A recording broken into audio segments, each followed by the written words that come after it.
Hello class, organisational behaviour part 31 में हम लोग personality attribute intensive organisational behaviour के ऊपर बात करेंगे। इसमें दो चीज़ें डिस्कस करेंगे, लोकस ऑफ कंट्रोल और टाइप ए और type B personality. Locus of control के लिए देखिए क्या लिखा हुआ है।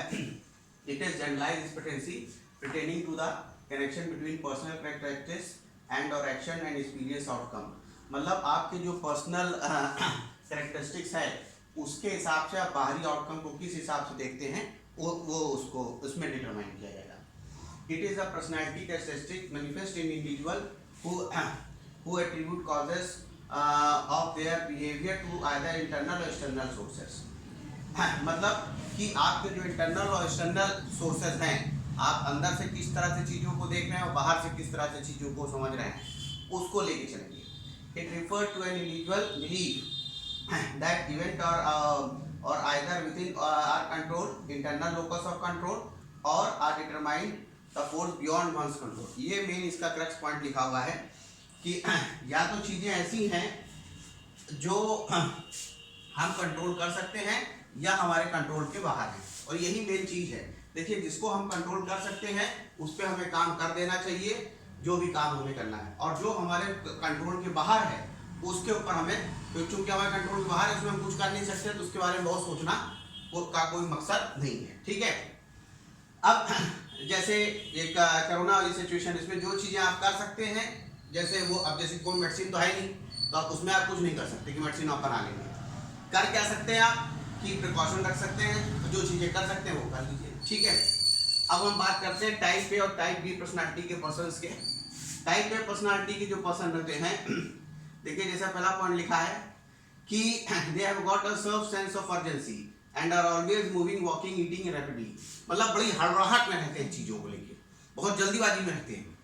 ठीक है, खाएंगे जल्दी जल्दी, भागेंगे भी, और मतलब ऐसा लगता है कि समय के अगेंस्ट रेस लगा रहे हैं। ठीक है, और टाइप बी पर्सनालिटी होते हैं, वो रिलैक्स रहते हैं नेचर में, और बहुत अर्जेंसी वाली बात इनमें नहीं रहती। ठीक है, सेकेंड वाले क्वालिटी देखें टाइप बी के, तो ये इम्पेशेंट बहुत जल्दी हो जाते हैं। मान लीजिए कहीं गए और इनको रुकना पड़ गया, तो बहुत मतलब हमारा टाइम वेस्ट हो रहा है, इतना टाइम नहीं यार, ना आपको टाइम की कदर है ना हमें तो टाइम की कदर है, हमारा टाइम इतना आपने खराब कर दिया, ये है बहुत ज़्यादा, मतलब इनमें फ्रस्ट्रेशन आने लगता है। इनके साथ ऐसा कुछ नहीं है, they feel no need to discuss. और एक और बात है, उतना ये लोग नहीं, और प्लस ये अपने अचीवमेंट्स को, ये हमेशा अपने अचीवमेंट्स को दिखाते रहते हैं, बताते रहते हैं। इनके साथ ऐसा कुछ नहीं है।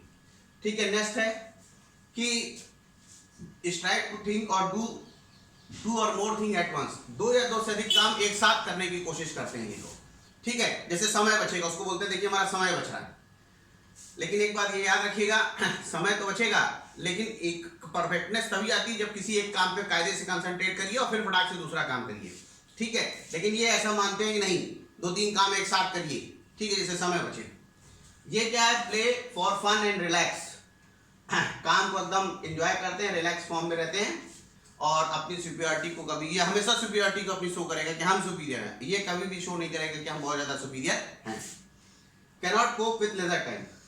खाली टाइम मिल गया तो ये मतलब परेशान हो जाएंगे, जैसे अभी कोरोना में खाली टाइम मिल गया लोगों को, तो समझ लीजिए मर हो गया, इस टाइप का सिचुएशन। अरे बाप रे बाप, इतना 24 घंटा बिजी रहते थे और ये खाली टाइम मिल गया, अब मैं क्या करूं, मैं से ये वो पगलाने लगते हैं।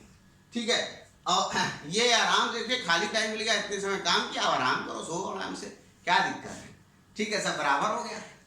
Can relax without guilt. इनको गिल्टी फीलिंग नहीं होती है रिलैक्स करने में। ठीक है, नहीं तो ये कभी भी रिलैक्स करेंगे तो एक्सक्यूजेस देंगे, अरे हम आराम नहीं कर रहे थे, हम जो है मतलब देख रहे थे, वैसे ही आ गए थोड़ा सा, और ये इनका ऐसा यहाँ पर कर रहे थे, खत्म बात। ठीक है, तो इस तरह के टाइप और टाइप बी पर्सनैलिटी के लोग रहते हैं। Okay, thank you.